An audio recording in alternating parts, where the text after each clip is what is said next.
Please, I'm begging you. He's dying. The woman's voice cracked through the pounding rain as she clutched her trembling toddler to her chest.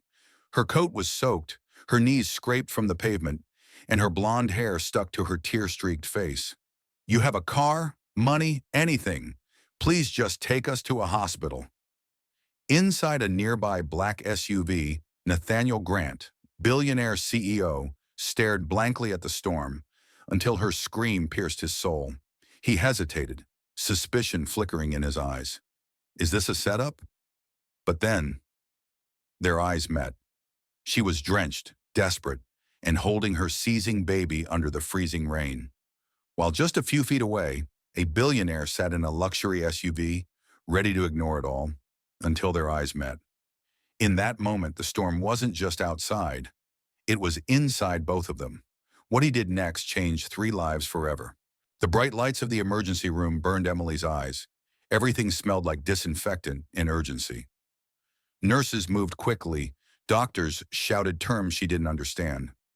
Leo was whisked out of her arms and onto a gurney before she could even kiss his forehead. Pneumonia, someone said. Early signs of sepsis, another voice added.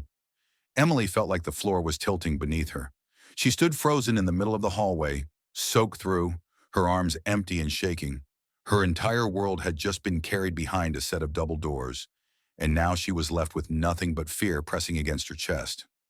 Nathaniel stood a few feet away, still in his rain-drenched suit, calmly speaking with the receptionist.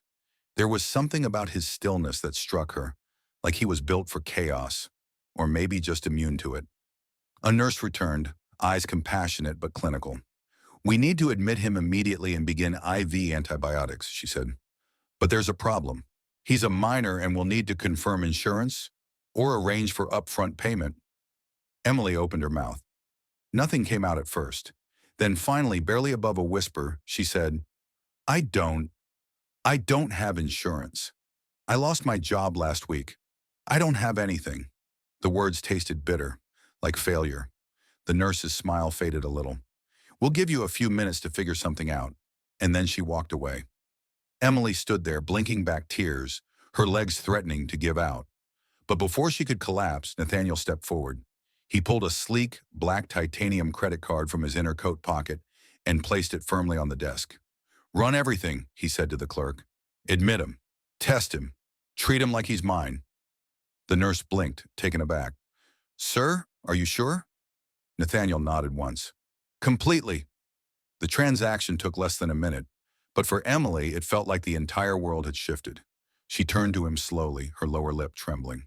Why? She asked, her voice a cracked whisper. Why would someone like you help someone like me? He didn't answer immediately. For a man known for speeches and boardroom dominance, he suddenly seemed younger, unguarded. Then his voice came, low and even. Because when I was 9, my mother was dying in a hospital just like this. We had no insurance, no money. And they let her wait. She never made it to a bed. His eyes were steady, but Emily saw the pain flicker through them. No one helped her, he finished quietly. So I made a promise. If I ever had the power to change that for someone else, I would. Emily looked at him, this man who lived in a world she'd never understand, and for the first time saw not a billionaire, not a CEO, but a boy who had once been just as helpless as her son. She covered her mouth and wept. But this time, the tears weren't only from fear. They were from the shock of being seen. The emergency room was a blur of fluorescent lights, hurried footsteps, and clipped voices. Emily sat hunched on a cold plastic chair, her hands still trembling from holding Leo just moments before. Now he was behind closed doors, surrounded by machines and strangers in scrubs. She could barely breathe. She felt soaked through, not just from the rain, but from fear, guilt, exhaustion. Her body ached, but her heart ached more. It was the kind of ache that made minutes feel like hours and silence feel deafening. A doctor approached, clipboard in hand and concern lining her brow. Ms. Monroe, she said softly, Leo's condition is serious. He has a severe case of pneumonia, and we're seeing early signs of sepsis. We'll need to admit him for aggressive treatment, intravenous antibiotics, continuous monitoring, possibly respiratory support. Emily's throat tightened. Will? Will he be okay? The doctor gave a professional nod. We've caught it in time, but treatment needs to start immediately. Then came the words that made her stomach drop. We'll need to confirm your insurance or arrange for a deposit before we can proceed. Emily opened her mouth to respond, but nothing came out. Her chest burned with humiliation. I don't, I don't have insurance, she finally whispered. I was laid off last week. I barely had bus fare to get here. Her voice cracked. I don't have anything. She turned away ashamed, wiping her eyes with a sleeve that was still damp with rain.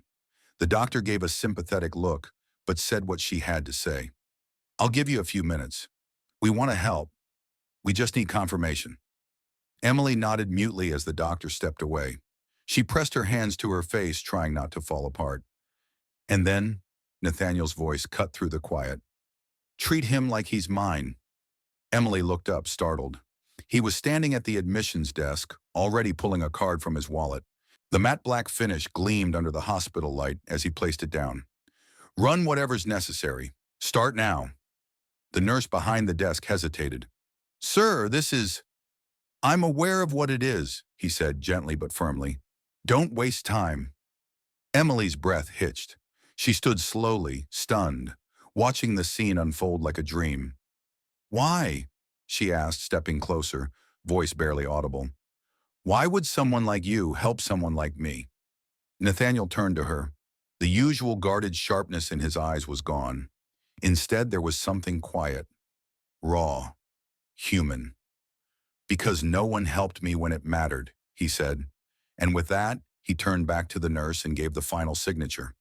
In a world where love often had a price tag and compassion was viewed as a liability, Nathaniel had just made an investment that defied all logic, one that came straight from the heart.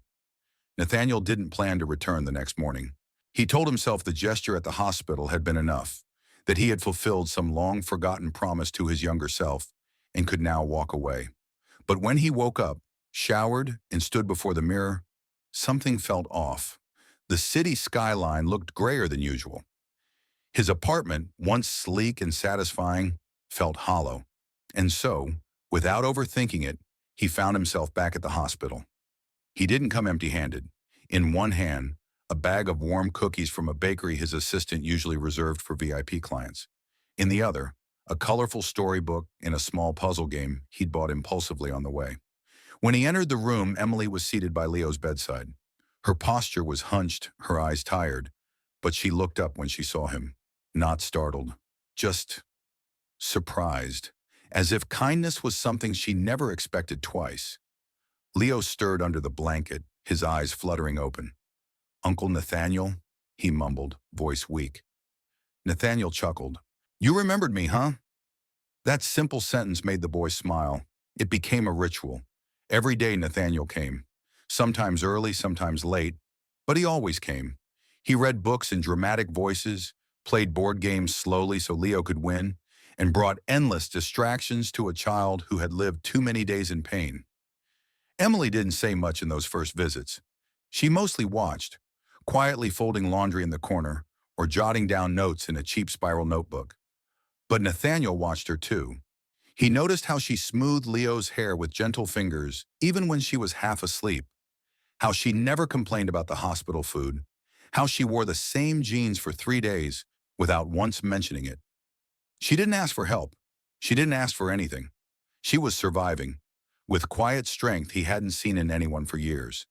In his world, women wore heels that cost more than Emily's monthly rent. They sipped cocktails and spoke in rehearsed tones about deals and dividends.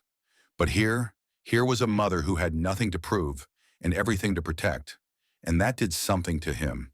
Nathaniel had spent years building walls of luxury, silence, and guarded emotion.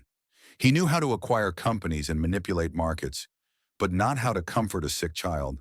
Yet here in that cramped hospital room, with peeling paint and the faint hum of machines, something inside him cracked. One afternoon after a long story session, Leo fell asleep mid-sentence.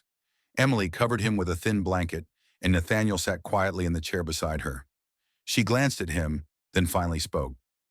You don't have to keep coming, you know. He looked at her serious. I know. She looked down, brushing imaginary dust from her pants. But, thank you. Nathaniel hesitated, then said softly, I haven't wanted to be anywhere else. She turned her head toward him, surprised. And in that quiet moment, between two tired souls, one innocent child, in a world that rarely made room for softness, something beautiful began to grow. Not obligation, not pity, but belonging. It started with a single flash, one click of a shutter from across the street, an anonymous observer hiding behind a lamppost, his camera shielded from the rain.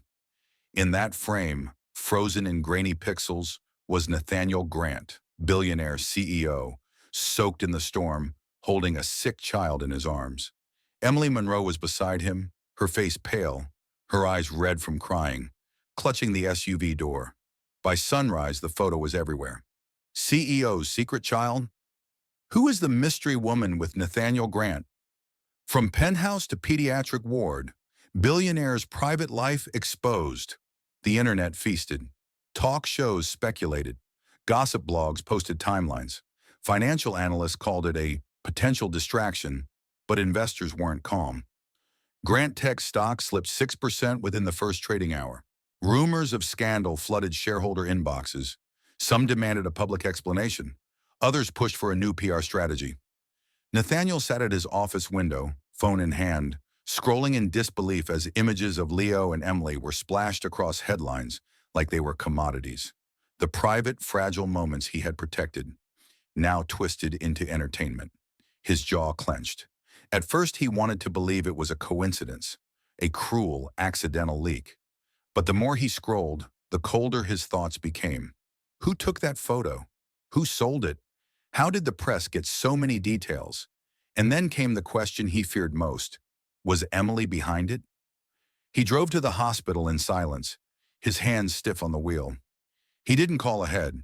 When he arrived, Leo was asleep, curled up in bed with a stuffed dinosaur Nathaniel had bought just 2 days earlier.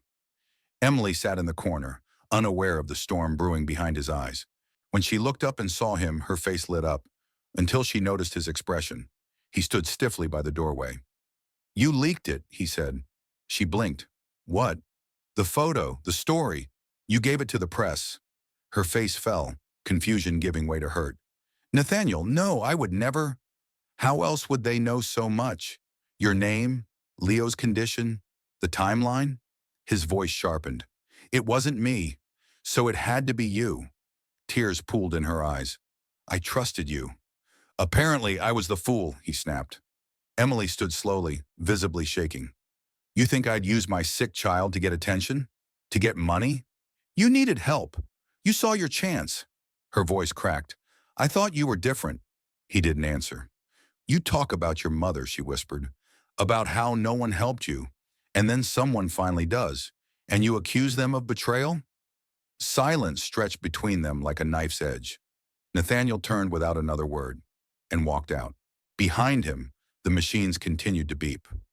The storm outside had passed, but inside that hospital room, something much colder had taken its place. Broken trust. And this time, Emily wasn't the one who walked away. She was the one left behind. Nathaniel sat alone in his penthouse, city lights flickering like restless stars beneath him. He had everything the world could offer, wealth, power, access, but he felt empty. Worse, he felt wrong. After walking away from Emily, after the media fallout, he told himself he was protecting his legacy. But now in the silence, all he could hear were echoes from a past he had buried long ago. He closed his eyes and suddenly he was 14 again. The hallway of County General smelled like antiseptic and uncertainty. His mother sat beside him, pale and coughing, her fingers trembling in his. They had no insurance, no money, and Nathaniel remembered watching the receptionist avoid their gaze like they were contagious. Then a quiet shuffle of shoes. A janitor, mid-50s, dark circles under kind eyes, walked past, mop in hand. He paused, looked at Nathaniel's mother, then him. Without a word, the man reached into his pocket and pulled out a folded $10 bill. She looks cold, he said softly, pressing the bill into Nathaniel's palm. Get her something warm from the vending machine. That matters more than lunch today. Nathaniel had protested. The man just smiled. She's your world, son. Take care of her. The next week, Nathaniel overheard that the janitor had been let go. Budget cuts. No one remembered his name, but Nathaniel never forgot his face. The second memory came slower, more distant. Stanford. He hadn't eaten in a day, pride keeping him from admitting it. In class, his stomach growled loud enough to turn heads. That afternoon, a classmate named Luis passed him a sandwich in a juice box. My mom always packs extra, Luis had shrugged, just in case. Later, Nathaniel learned that Luis's mother was a single parent, juggling 2 jobs and 3 kids. Yet every morning she packed 5 lunches. Because you never know who might need it, she once told her son. And today, sitting in silence far above the city, Nathaniel realized something. Those small acts of kindness were never small. They had been bricks, quiet, gentle bricks, laid into his foundation. Long before he became CEO, long before the world knew his name, they were the reason he had ever made it at all. And now, as he remembered Emily's tearful eyes and Leo's tiny hand clutching his, he felt it deep in his chest. He couldn't change the past, but he could honor it. Kindness wasn't weakness. It was legacy, and it was time to build a different kind of empire. One rooted not in wealth, but in the willingness to give what you have when it matters most. It was just past midnight when the call came. Nathaniel was in his apartment, the lights low, the silence loud.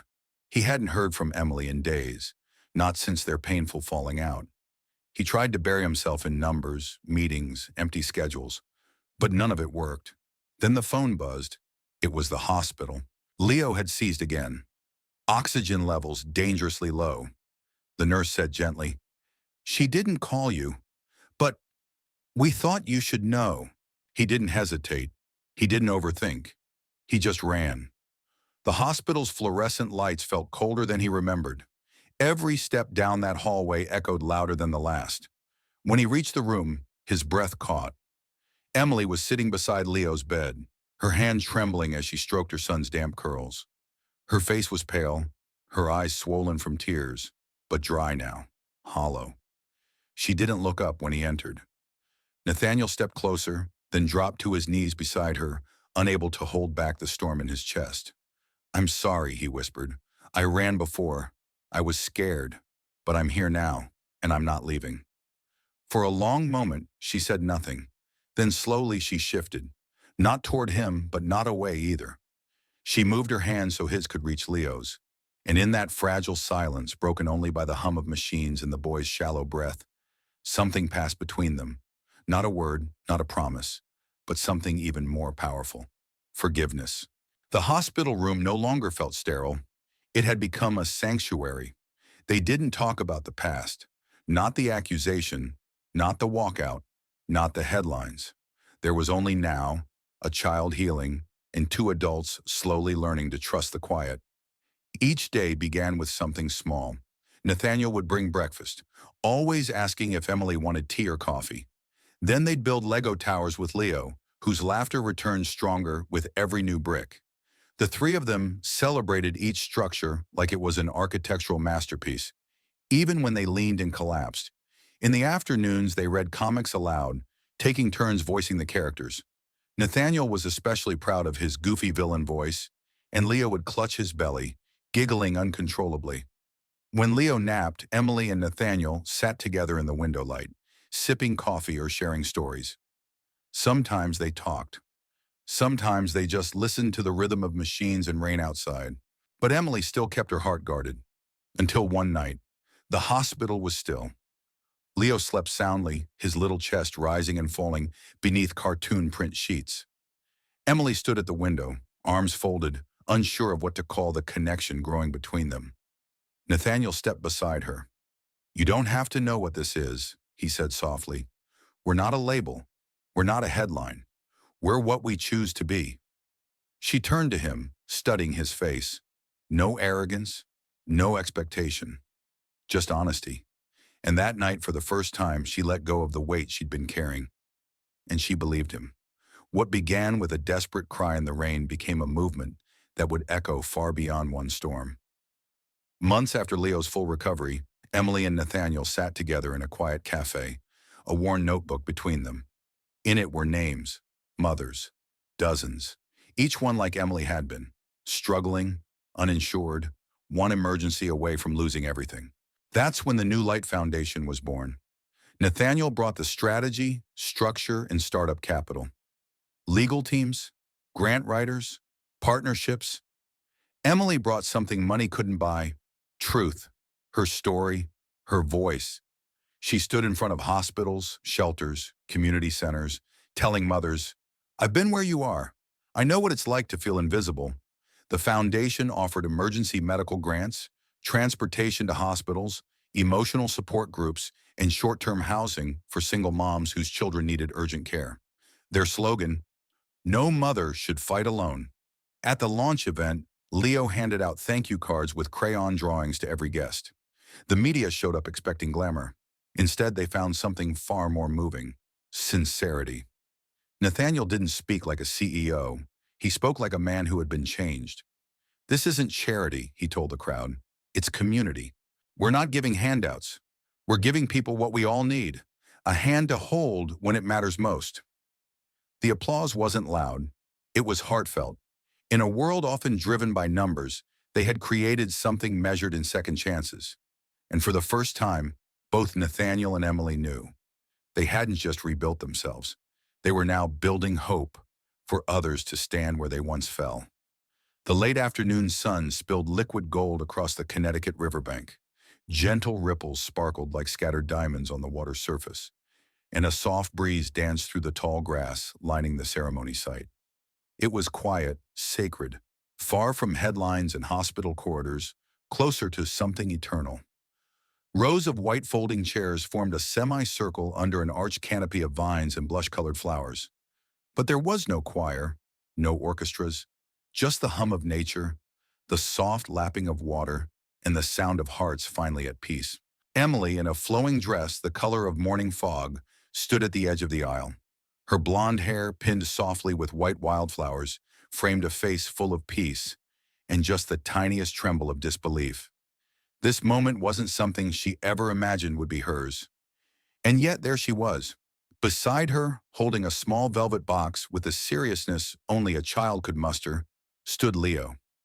In his tiny suit with suspenders slightly askew and curls bouncing as he walked, he looked between his mother and the man who had become more than a savior, a father.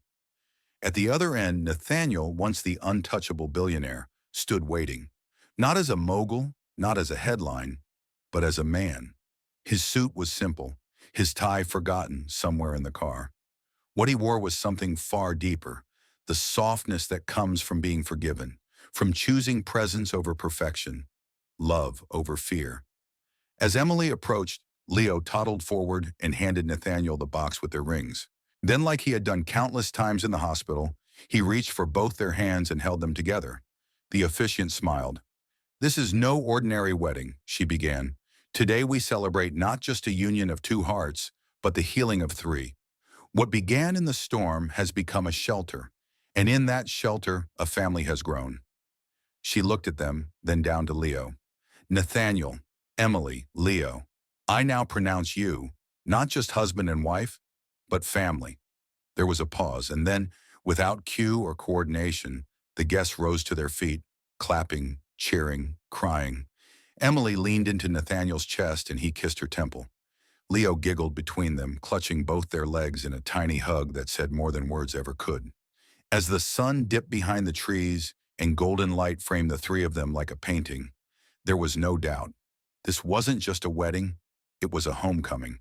And for once, happily ever after wasn't a fairy tale. It was real. And it was theirs. And so, from a desperate cry in the rain to a wedding by the river, this story reminds us of something we often forget in the rush of modern life: the quiet power of showing up. In today's world, where headlines move faster than hearts and success is measured in likes or dollars, it's easy to become guarded, to believe that kindness is weakness or that strangers don't care. But as Nathaniel, Emily, and Leo proved, sometimes the most life-changing moments come not from perfection, but from presence, from choosing to care, even when it's inconvenient. This story asks a question we should all consider. What would happen if we looked past fear and chose to believe in someone again? In a culture that often prizes independence above all else, this is a powerful reminder that we heal through connection, not isolation. And now, we'd love to hear from you. Have you ever experienced an act of kindness that changed your life? Do you think love is something we fall into or something we build brick by brick? Share your thoughts in the comments below. We read everyone. Thank you for spending your time with Warm Soul Stories. If this story moved you, if it made you believe in second chances, or simply reminded you of someone you love, please like the video, subscribe to the channel, and hit the bell icon so you never miss a story that warms the heart. Until next time, take care of one another, and never underestimate the power of a stranger who stays.